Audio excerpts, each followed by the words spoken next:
We turn our thoughts to those in need of healing of mind, body, and spirit as we turn to page 253.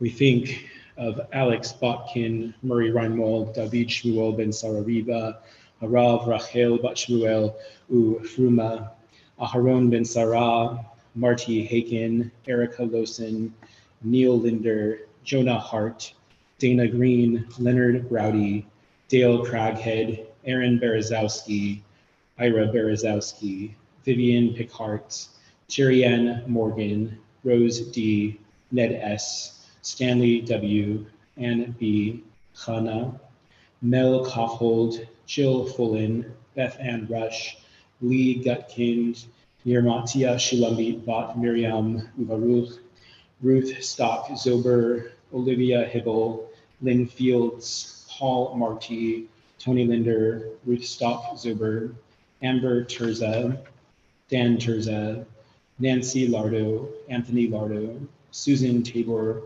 Mina Shapiro, Sandy Golem, Richard Krugel, Ed Fleming, Carl Mormer, Rosalind Richmond, Aria Anstey, Kelly Dion, Sean Walsh, Frank Fisher, the family of Dan Terza, Erica Berman, Hirsch Glynn, Silas Bedford Jack, Roz Richmond, Selma Rive.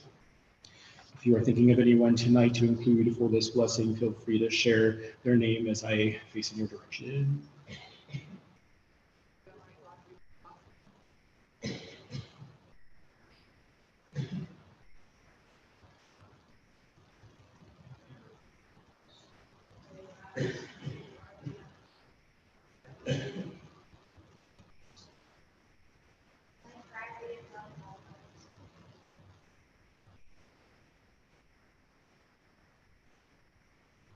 We join together in this prayer of healing, Mishabera.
We also think of those shared online: Carol McClory, Paul Ostentowski, Sally Krugel, Harvey Freeman, Gilda Freeman, Ruth Dudley Carr, Diane Webb, and all of those in need of healing. Baruch atah Adonai Rofei HaCholim.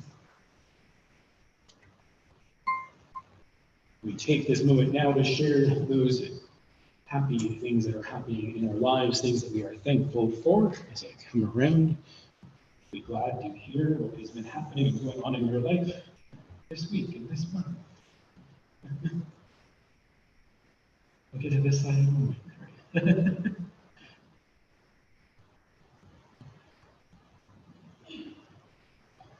My wife and I are going to Chautauqua next week for a full week. Beautiful. I had a great time fooling people, thinking that I was in Vienna and Ireland and other places by visiting the cultural gardens of Cleveland. And you're here in person too. Yeah, it's good because we're having technical difficulties. And we just spent last weekend with all 3 of our grandchildren.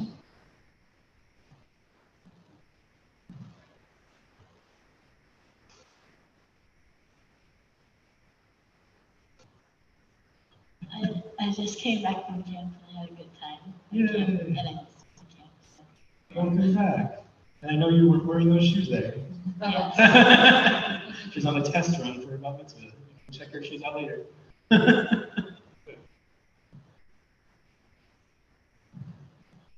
Today's my birthday. Woo! All right, we'll have to sing to you later. Not to upstage, but today's my birthday as well. And on my way over here, my cousin announced that she's in labor at McGee with her first child. So I'm a teacher and I get to meet my new students in like less than 2 weeks. I'm very excited. Celebrate birthdays later.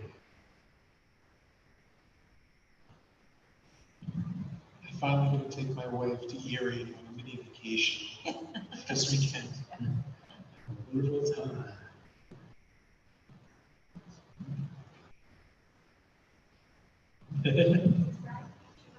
It is Shabbat.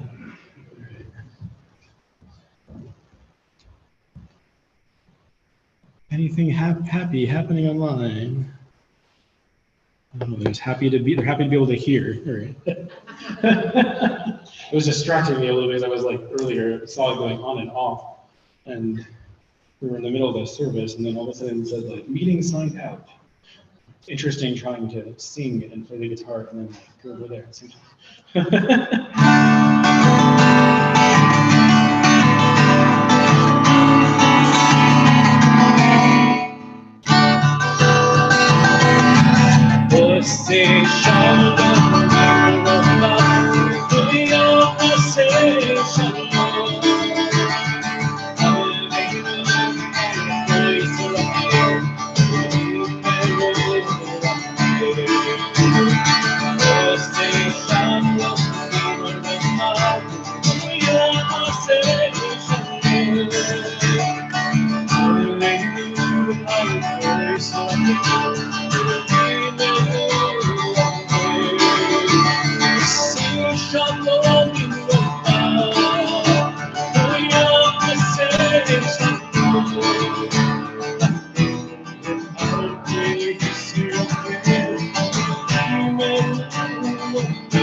So do you know where you were on September 18th of 2020? Think about that for a moment. Out of context, that date might not mean much to you at first mention, but let me ask it another way. Do you know where you were when you heard that Ruth Bader Ginsburg had passed away? That was kind of a moment that was set in time. It's one of those moments where you probably know exactly where you were and what you were looking at. Some of you actually might have been attending online Erev Rosh Hashanah services already in progress that evening, or just about to begin. I was in California, and I was actually headed home. I had just stopped at an intersection in my car, and I remember exactly what intersection it was and what I was looking at, and the light had just turned red, and I literally slammed on the brake as the news flash came onto NPR, and I just couldn't believe it. It was not just that, but it was Erev Rosh Hashanah ahead of us. At that point, we were almost exactly 6 months into the pandemic, and I'd been working for 4 months as solo clergy. Alas, that is a very different story, but I had overseen the intricate planning of a good majority of our online holiday services that were unlike anyone had ever experienced before or seen. We had decided that it was in our best interest at my previous congregation to pre-record all of our high holiday services. So we had actually begun a busy schedule of filming and production of those services nearly 6 weeks before Rosh Hashanah. And I'll tell you, it was very strange singing some of those prayers when it was not actually that moment. And when we began filming our high holiday services, and I put on my white robe in like early August, and that was August of 2020, I wondered what was going to happen in this chaotic world and the country we were living in, with just like a lot of political upheaval every single day and everything that was happening. The news cycle changed every single week, often on Shabbat, because things would like hit the news on that Friday. About 6 to 8 weeks later, when the holidays actually happened, what would our actual perspective be in that moment? That question was answered for all of us hours before Erev Rosh Hashanah began. And because our services had been filmed in advance, there wasn't going to be anything on there recognizing the death of RBG. Like many of you, I was always appreciative of RBG's brilliant and judicious commitment to our country and to her steadfast Jewish values, which guided many of her decisions. Tonight, I chose to revisit RBG, as this week is a Torah portion she loved and was ever connected to, and I'll come back to that in just a bit. Tonight, I'm not attempting to eulogize RBG. This is way too Herculean a task. Much has been said in the past about her, alongside multiple movies and several books, including an incredible collection of her own writings. And yet, it is also a challenge to even know what to focus on in RBG's storied life and layered career. She served for 27 years just on the Supreme Court, and her rise to that career was equally impressive. She was admired by all of her colleagues and clerks, and her mysterious close friendship with Justice Antonin Scalia even baffled their respective clerks. They both shared a great love of opera, and an opera was even written about their friendship. They had deep respect for one another despite falling on polar opposites in their approach to legal interpretation. And on that note, RBG felt that her legal writing should be accessible to all. She looked to it almost as a piece of literature and had been mentored in her younger years in her writing by the famed author Vladimir Nabokov. She strived to write in a way that would enable the public to read her opinions without having to reread a single word. She had a knack for language that her clerks came to know well. Just after her passing, I listened to her words as an audiobook that she was often featured in, appropriately titled My Own Words. It was both her autobiography and collective writings, and I can recommend reading it. It's incredible. And I will also say that every word she chose was impeccable.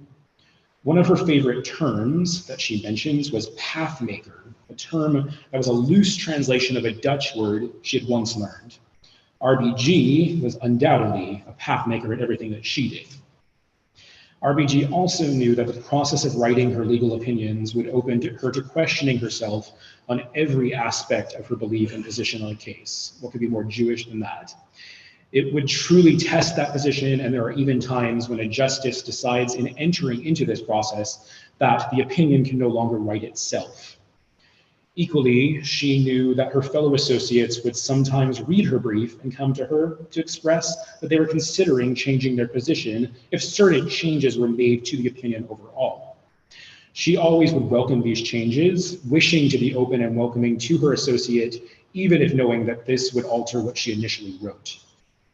When RBG spoke of the Constitution, she always began at the very beginning and was perhaps most dedicated to honoring an expansion of the first three words, "we the people," for in its historic definition, it certainly did not always include all of the people of this nation. She continually sought to find the essential definition of "we the people," where the definition of full equality under the law was never at question. With all that said, I want us to honor the great Jewish American leader that Ruth Bader Ginsburg was. She wasn't particularly observant, but she held great connection to the power of the Jewish value of justice. She revered the Jewish Supreme Court justices who came before her. She had a gold mezuzah on her door given to her by the yeshiva she grew up in Brooklyn. And she held fast to the famous words of this week's Torah portion, Shoftim. They're found at the very beginning, Deuteronomy chapter 16, verse 20, Tzedek, Tzedek tirdof, justice, justice shall you pursue. And in fact, she kept those exact words on the wall of her chambers. She held her dissents not as disagreements with her fellow associates, but almost in Talmudic fashion, knowing that an expertly crafted dissent would forever stand as the word of one side of the court. These words could speak again to those reading them in the future, as does what we call a devar acher in the Talmud, as another perspective, and in some cases, that perspective became more popular over time. RBG was inspired by the lives and writings of several other Jewish women before her, Emma Lazarus, who she viewed as a Zionist before Zionism existed, Anne Frank, wise beyond her years, and Henrietta Sold, whose views on the feminine perspective of Judaism she took to heart. In her youth, Ruth Bader attended a camp, and it was there she was called the camp rabbi, respected by all of her peers. She loved and was continually inspired by the story of Devorah, the judge and prophet, perhaps a visionary tale for Ruth herself. Ruth lost her mother when she was only 17 years old, just a day shy of her high school graduation, which she then was unable to attend. In the 2005 book, Stars of David, journalist Abigail Pogrebin interviewed RBG among 72 notable Jewish celebrities who she interviewed about their Jewish identity and perspective. Amongst that interview, RBG discusses how excluded she felt as a young 17-year-old girl strongly wanting to say Kaddish for her mother, but excluded from a traditional minyan which failed to recognize her. In 2012, an off-Broadway musical was created based on many of the stories in this book, with a song entitled As If I Weren't There, written with lyrics by Pogrebin and music by Tom Kitt, the Tony Award-winning composer of the musical Next to Normal. The song focused on this moment in itself, with Ruth wanting to be counted in the minyan, and the chorus of the song expresses these lyrics: "Count me in the minyan, yes, I know the law, 10 men, 10 men. Please don't explain that to me again. She's been my closest friend since I was born, and now, Daddy, I just need to mourn. Please let me stand next to you. Let me say the prayer. The laws can't be broken. They prayed without me, as if I wasn't there." I witnessed this heartbreaking song sung by a colleague of mine when I too had the opportunity to perform this musical with several of my colleagues in 2016. My professional association, the American Conference of Cantors, was proudly the second ever production of this musical in the US, which we presented in concert at our annual convention in Philadelphia. It was my colleague, Cantor Kay Greenwald, playing the role of Ruth Bader Ginsburg, while I played Kenneth Cole and Andy Cohen. Since then, many of my colleagues have also restaged this moving collection of performances. If you want to hear that song, you can find it very easily on Spotify, along with all the other songs that represent these various celebrities. Ruth also had her own true Sandy Koufax moment when in 2003, Yom Kippur fell on the first Monday in October, the day always reserved for the opening of the court's new term. She took this information to Chief Justice Rehnquist, and after a bit of explanation noted that she was requesting a day later start for the court, not just for herself, but for every Jewish attorney who would be caught in a dilemma of a choice between what could be an appearance of a lifetime in the court versus observing the holiest day of the Jewish year. And her argument was respectfully honored. In August of 2018, I visited the Santa Fe Opera for my very first time. I went to see the opera The Italian Girl in Algiers by Rossini, and during one of the intermissions, everyone had promptly returned to their seats, for they won't let you back in if you miss the start of the next act. They're long acts. All of a sudden, there was a roar of the crowd. I excitedly looked around, wondering what everyone was cheering for. I thought it was like an opera star or something. And then from the back of the orchestra level, who did I see? Justice Ruth Bader Ginsburg herself was very slowly making her way down the aisle through the whole orchestra level to the front of the theater. I knew that she often visited the Santa Fe Opera, as she's pictured doing so in the RBG documentary, but I have to say, it was an absolute thrill. I will never forget that, and an honor that I still hold close to my heart to this day, that I was in the same audience as her that night, and it was a fabulous performance. Tonight, I celebrate the life of Ruth Bader Ginsburg with words from Psalm 118 that I'm sure she also was very aware of. In verse 19, it says, you will know these words, Pif kuli sha'arei tzedek, avovam odeya, open the gates of righteousness and justice, so that I may enter them to give thanks to God. These are perfect words also for this time of year, when we think of the symbolism in less than a month of the gates of awe, the gates to the new year just ahead of us. And we think of the gates of forgiveness depicted in the symbolism of our High Holy Days and in our liturgy. This setting, which I will share with you, is by Rabbi Joe Black. It also includes the well-known verses, later verses of this Psalm, verse 22. Even ma'asu habonim hayta lerosh pinah.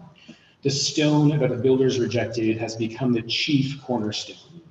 I don't think there could be a better depiction of RBG as the great dissenter and of the power and courage to stand strong on one's laurels and beliefs. And sometimes those beliefs, even initially in the minority, just happen to ring true in the future, just as they always were.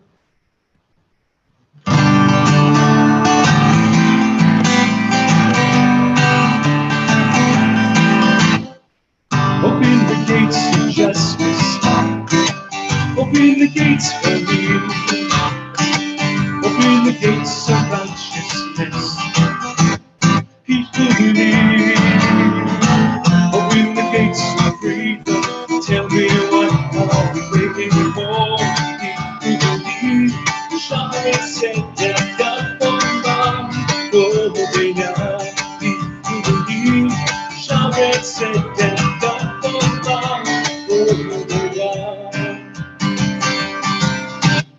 Knock out the gates of hatred.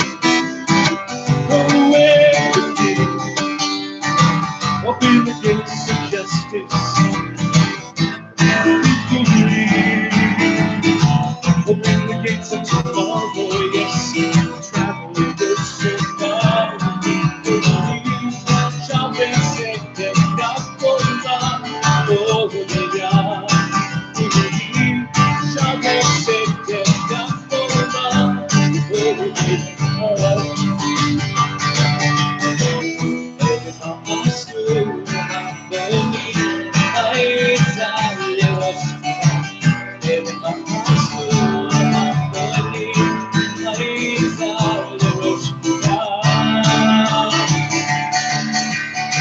We're all in this together, oh, we've got to move forward to the stone that rejected becomes the chief cornerstone.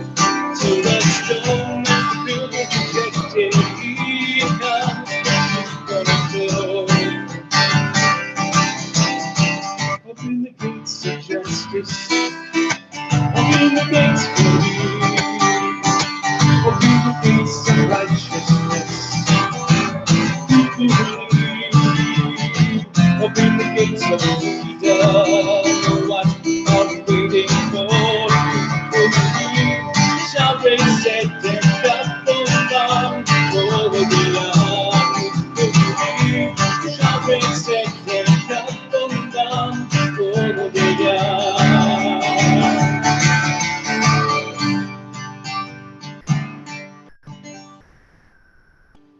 memory forever be a blessing.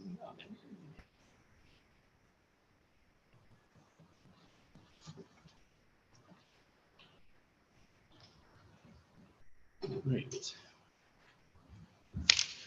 Have many announcements. Tomorrow, join us at 8:30 for Torah study. Our morning minyan will be at 9:15. This Monday is the first of my monthly Musar classes happening at 7:30. It's not too late to sign up. Those classes also are kind of happening one by one. If you miss one or whatnot, you are more than welcome to come to the next one. They build somewhat on each other, but at the same time, you won't be missing anything out where you can't jump in and pick up from the beginning. Other than that, next Friday, we have a welcome back Shabbat BQ at 5:30. It'll be indoors. It looks like it's gonna be really hot next Friday. And we've got a really big birthday celebration happening next Friday for Shirley when she turns the big 100. So come back.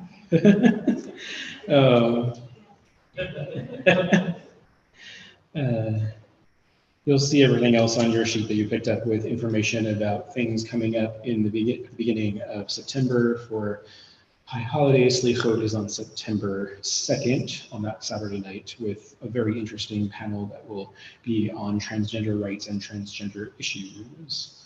And we have a bat mitzvah coming up really soon. Some people are testing out their shoes. All right. All right.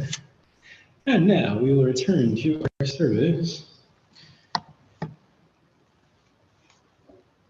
We will move to Alinu, page 282. Please rise.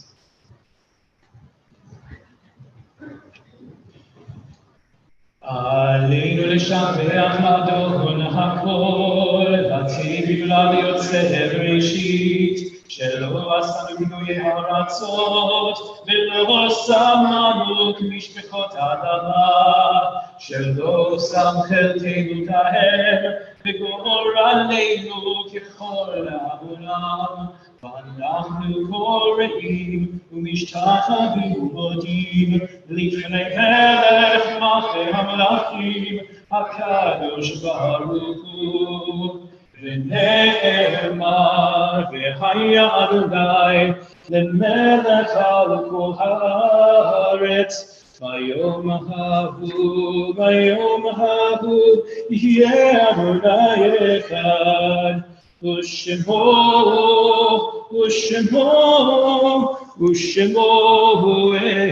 אחד. We be seated. Our thoughts turn to those who have departed this earth, our own loved ones, those whom our friends and neighbors have lost, the martyrs of our people whose graves are unmarked, and those of every race and nation whose lives have been a blessing to humanity. As we remember them, we meditate on the meaning of love and loss, of life and death. We think of those whose time of yahrzeit has come: Mary Benkovitz, Joseph Berger, Jane Brandeis, Molly Cohen, Allegra Simchadena, Albert Davidson, Michael Duggins, Ben Aaronworth, Julian Alligator, Emil Alligator, Kay Farb, Morris Filtz, Daniel Fine, Tommy Fruman, Lily Gefsky, David Gullub, Jean Hamburg, Seymour Willis Herwald, Hinda Honig, Marilyn Horwich, Sanford Sandy Lampel, Thomas Lewis, Morris Lifsher, Esther Loeb, Leopold Mandler, Hyman Moretsky, Sarah Myers, Dr. Richard Miller, Sala Mordechai, Stephanie Muller, Vera Nunez David Pohl, Morris Oshry, Morton Perelman, Mark Pollock, Morris Ratner, Selden Reck, Bertha Reck, Abe Rubin, Martin Sapper, Janet M.L. Schaefer, Barbara Snyderman, Sam Spokane, Kyle Steiner, Amalia Stenbach, Paul Serloff, Bessie Tolstoy, Jude Vashon, Saul Weiss, Alan David Bud Yorkin, and we think of those recently departed H.J. Jerry Zoffer.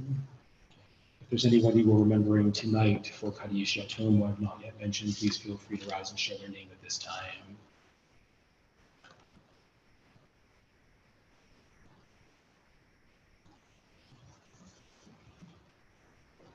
We join together as one congregation in Kaddish Yatom, page 294. Yitgadal v'yitgadash Shemei Rabbah, ve'alma divrach yirutei v'yamlich malchutei, v'chayechon uv'yomechon uv'chayei dechol Beit Yisrael, magala v'zman kari v'imru amen. Yehi Shemei Rabbah mevarach ve'olam v'omei almaya, yitbarak v'yishtabach v'yipa'al v'yitromam v'yitnaseh, v'yitadar v'yitaleh v'yitalal Shemei d'Kudsham b'richu, Le'ila min kol birchata v'shirata, tushbechata v'nechemata, da'amiram be'alma v'imru amen. Yehi shlama rabba min shemaya, v'chayim aleinu ve'al kol Yisrael v'imru amen. Osei shalom bin romav, hu ya'aseh shalom, aleinu ve'al kol Yisrael v'imru amen. May the one who creates harmony on high bring peace to us, to all Israel, and to all the world, to which we say, Amen. Following the service tonight, we'll join in the auditorium for our Kiddush, and we'll sing a really joyful Yom Huledet Sameach. I'm sure there's sweet things to eat thereafter. For now, we join together in Osei Shalom.